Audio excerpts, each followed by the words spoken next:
Chapter 2, Inter Environment, page number 2.15. சரியா? Pestle, PESTLE. So actually, இந்த tool இருக்குல்ல,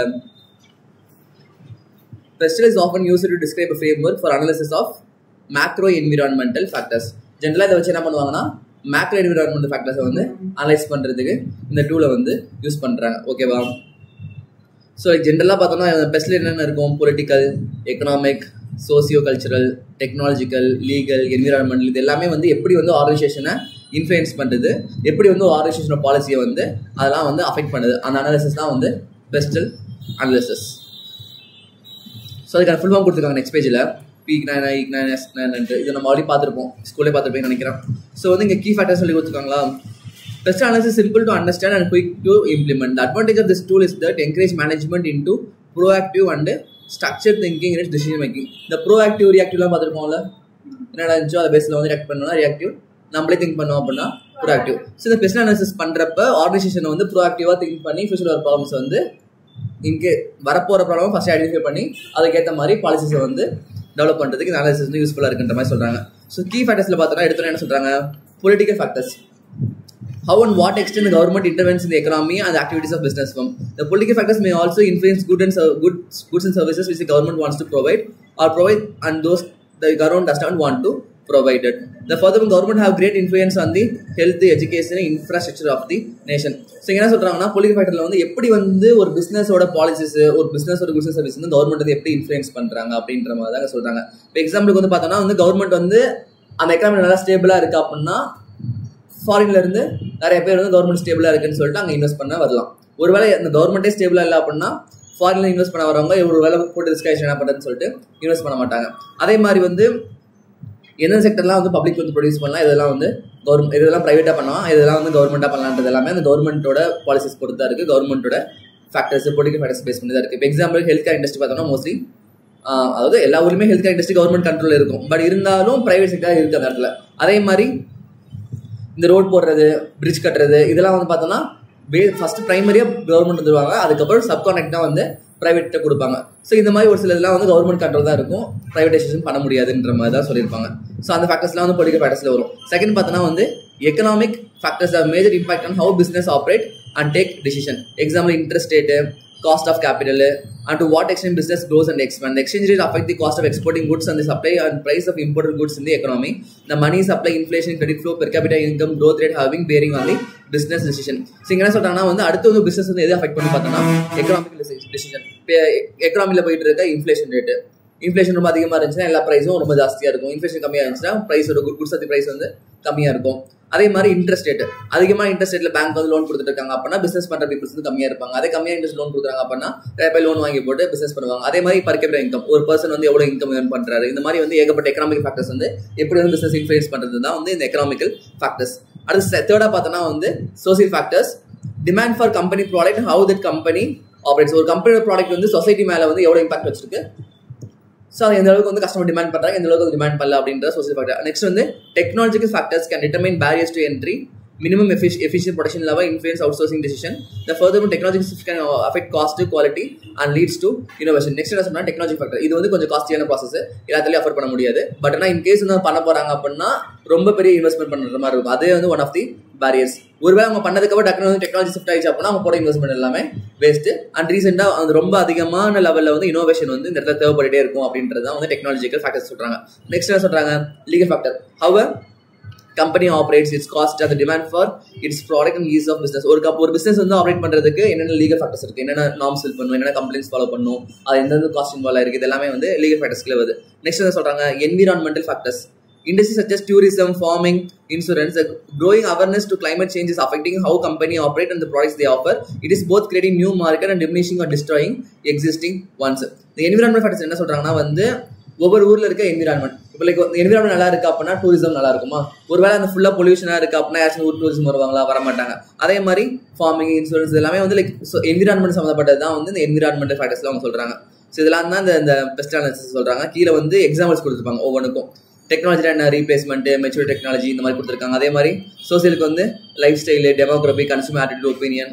லீகலில் பார்த்தோன்னா employment law, competition law, health and safety law. என்விரான்மெண்ட்டில் பார்த்தோன்னா வந்து லெஜிஸ்லேஷன், ஹசார்ட்ஸ், எனர்ஜி கன்சம்ஷன்ற மாதிரி என்னென்னலாம் உள்ள பாயிண்ட்ஸ் இருக்குன்ற மாதிரி கொடுத்துருக்காங்க.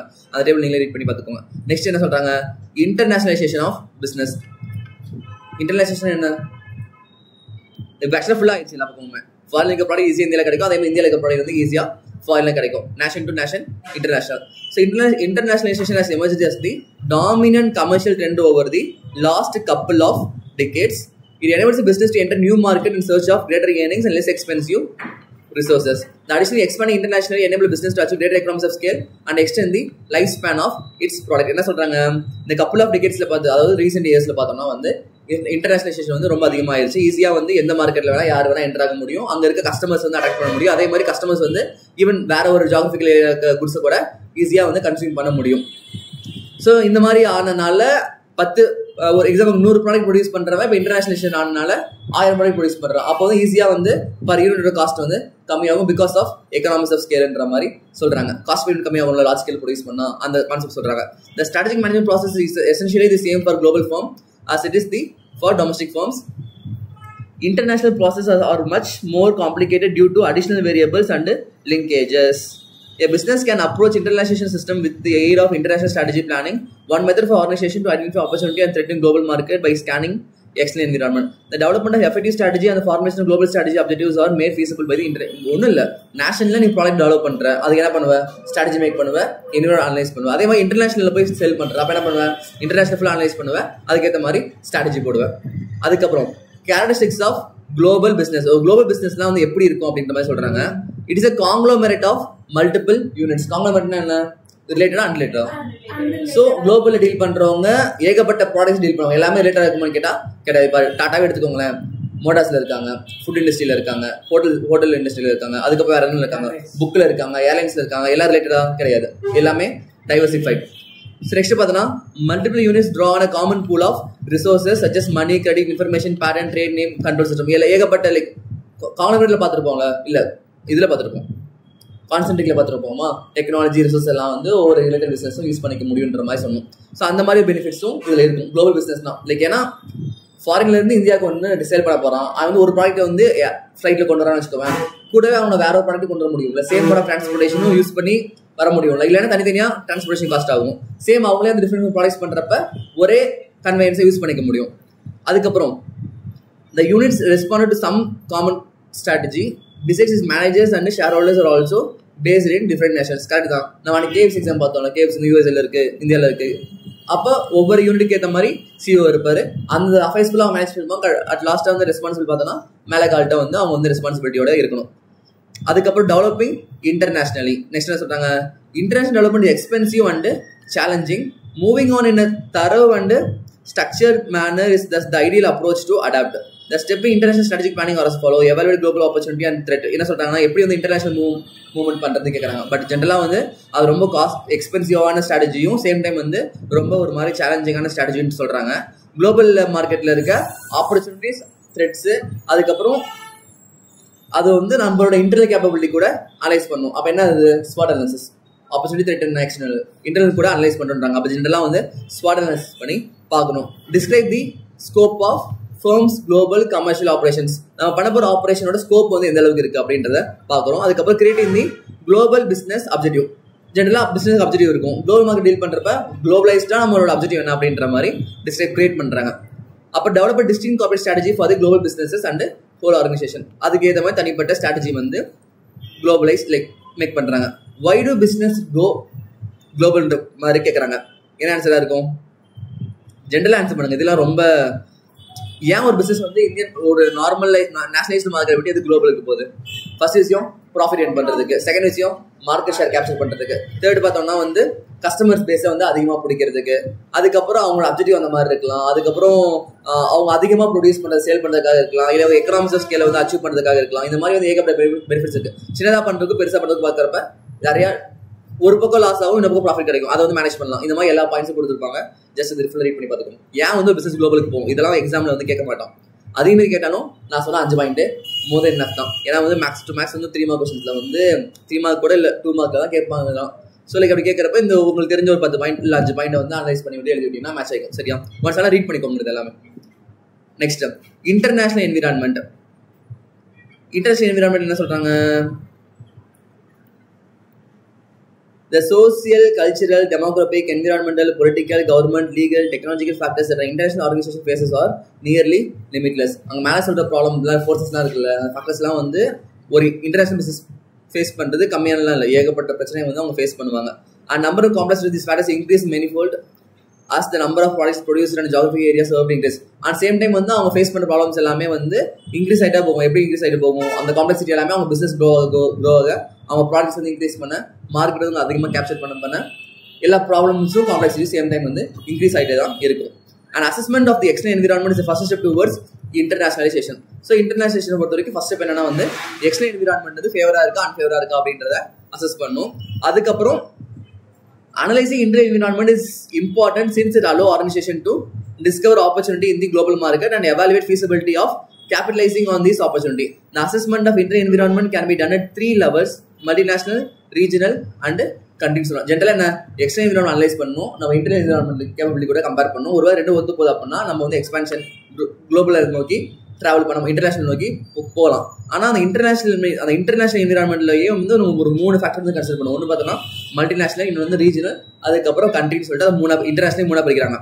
ஸோ மல்டிநேஷனல் என்விரான்மெண்ட் அனாலிசிஸ் என்ன இருக்குன்னு பார்த்தோம்னா identifying, anticipating and monitoring significant components of the global environment on a large scale. Understanding global environment covering economic and other macro elements is important. Government may have free or interventionist tendency in economies that need to be carefully considered. These characteristics are evaluated based on their present and expected future impact. இப்போ வந்து multinational environment எப்படி analyse பண்றாங்க அப்படின்னா வந்து அந்த என்விரான்மெண்ட்ல வந்து என்னென்ன problems இருக்குன்றத ஐடென்டிஃபை பண்றாங்க, அதுக்கப்புறம் ஆன்டிசிபேட் பண்றாங்க. கவர்மெண்ட் வந்து ஃபேவரா இருக்கா இல்லை அன்ஃபேவரா இருக்கான்ற பார்ப்பாங்க. நம்ம லைக் ஒரு பிசினஸ் பண்றோம், கவர்மெண்ட் வந்து A to Z வந்து உள்ள இன்வால்வ் ஆக மாட்டாங்களா, இல்லை நம்ம பாதி பண்ணதுக்கப்புறம் இல்லை நீ பண்ணக்கூடாதுன்னு சொல்லிட்டு டக்குன்னு வந்து பேன் பண்ணுவாங்களா, அந்த மாதிரிலாம் வந்து பொலிட்டிக்கல் வந்து ஸ்டெபிலிட்டியோட இருக்கா இல்லையான்ற மாதிரி எல்லாமே வந்து அனலைஸ் பண்ணுவாங்க. பிகாஸ் வந்து ஒரு எக்ஸாம்பிளுக்கு இந்தியன் கம்பெனி யூஎஸ்லமே ஒன்று பண்ணிருக்கோம், டக்கு என்ன பண்ணாங்க ரீசெண்டாக யூஎஸ்ல எல்லா இந்தியன் சிட்டிசனும் வெளியே போகணும், இதுக்கப்புறம் சிட்டிசன் கொடுக்க மாட்டோம்னு சொல்லிட்டு டக்குன்னு கவர்மெண்ட் சேஞ்ச் ஆச்சா. ஸோ அதே அந்த ஃபேக்டர் வந்து இப்போ ஆச்சு, வெளியே போகணுன்ற மாதிரி சொல்லிட்டாங்க, சிட்டிசன் தர மாட்டேன்னு சொல்லிட்டாங்க. பட் ஆனால் வேற ஒரு பிசினஸ் ஸ்ட்ராட்டஜியே வந்து அந்த இந்தியன் சிட்டிசனை ஃபோக்கஸ் பண்ணி வச்சு பிசினஸ் பண்ணிட்டு என்ன ஆகும் முடிஞ்சா. ஸோ இது மாதிரி பொலிட்டிக்கல் ஸ்டெபிலிட்டியோட இல்லை அப்படின்னா இந்த மாதிரி ஃபேக்டர்ஸ்லாம் வந்து மல்டிநேஷனல் லெவலில் வந்து கன்சிடர் பண்ணுற மாதிரி இருக்கும். அதுக்கப்புறம் வந்து regional environmental analysis is more in-depth evaluation of critical factors in specific geographic area. The emphasis will be on discovering market opportunity for good services innovation in the chosen location. இங்கே என்ன சொல்றாங்கன்னா வந்து ஒவ்வொரு ரீஜன்லையும் ஒவ்வொரு குட்ஸ் வந்து தேவைப்படும். எக்ஸாம்பிளுக்கு சப்பாத்தி வந்து நம்ம ஊர்ல பசங்க சாப்பிட்றது கஷ்டம், இந்திய லைக் தமிழ்நாட்டில் பசங்க சாப்பிட்றது கஷ்டம். ஆனால் நார்த் இந்தியாவில் சப்பாத்தி தான் அதிகமாகும். வீட்டோட சேல்னு வச்சுக்கோங்க, தமிழ்நாட்டில் கம்பேர் பண்ணுறப்ப வீட்டோட சேல் கம்மியாக தான் இருக்கும், ஆனால் நார்த் இந்தியாவில் வீட்டோட சேல் வந்து அதிகமாகும். சேம் டைம் ரைஸ் எடுத்தோம்னா இங்கே ரொம்ப அதிகமாக கன்சியூம் பண்ணுவோம், நார்த் இந்தியாவில் கம்மியாக கன்சியூம் பண்ணுவோம். ஸோ அந்தந்த ரீஜனுக்கு என்னென்ன வேணும், அந்தந்த கஸ்டமர்ஸ் வந்து என்ன டிமாண்ட் பண்ணுறாங்க அதை பார்த்து கரெக்டாக கொடுக்கணுன்ற மாதிரி சொல்கிறாங்க. அதான் ரீஜனல் என்விரான்மெண்டல் அனாலிசிஸ். நெக்ஸ்ட் பார்த்தோன்னா country environmental analysis has to take a deeper look at the important environmental factors, study of economic, legal, political, cultural dimensions required in order to planning to be successful. The analysis must be customized for each of the country to develop effective market entrance strategy. The international environment has become an inherent part of the strategic management for business all sizes with global interest. It is essentially involved various global aspects like political risk, cultural differences, exchange rate of fluctuations, legal compliance and taxation issue. Thus it become more important for the people at the decision making level to focus on factors comprising the international environment. So இங்கே என்ன சொல்றாங்கன்னா வந்து அந்த கண்ட்ரியோட எல்லா ஃபேக்டர்ஸும் consider பண்ணுறோம். Economic, political, stability எல்லாமே பார்க்குறோம். இங்கே என்ன பார்க்குறோம், ஒருவேளை வந்து டாக்ஸ் ரேட் வந்து அதிகமாக இருக்கு அப்படின்னா இங்கே பிசினஸ் பண்ணுவோம், வேற ஊரில் பிசினஸ் பண்ணுவோம்.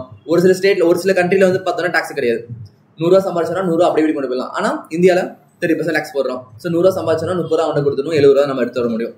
அதிகமாக சம்பாதிக்கிறப்ப அந்த லிமிட் இருக்கும்ல, அதை தாண்டி சம்பாதிக்கிறப்ப டிஃபால்ட்டாக 100க்கு 30 ரூபா போயிருது. ஆனால் ஒரு சில கண்ட்ரியில் 10 ரூபா தான் போகும், ஒரு சில கண்ட்ரி 5 ரூபா தான் போகும், ஒரு சில கண்ட்ரியில் போகவே போகாது. அந்த மாதிரி டாக்ஸேஷன் பார்த்து பார்க்கணும். அதே மாதிரி கல்ச்சர், அந்த ஊரில் இருக்க கல்ச்சர்லாம் சப்போர்ட் பண்ணுறாங்களா, சப்போர்ட் பண்ணல, இந்த ஃபேக்டர்ஸ்லாம் வந்து கண்ட்ரி வைஸில் வந்து அனலைஸ் பண்ணி பார்த்துக்கணுன்ற மாதிரி சொல்கிறாங்க.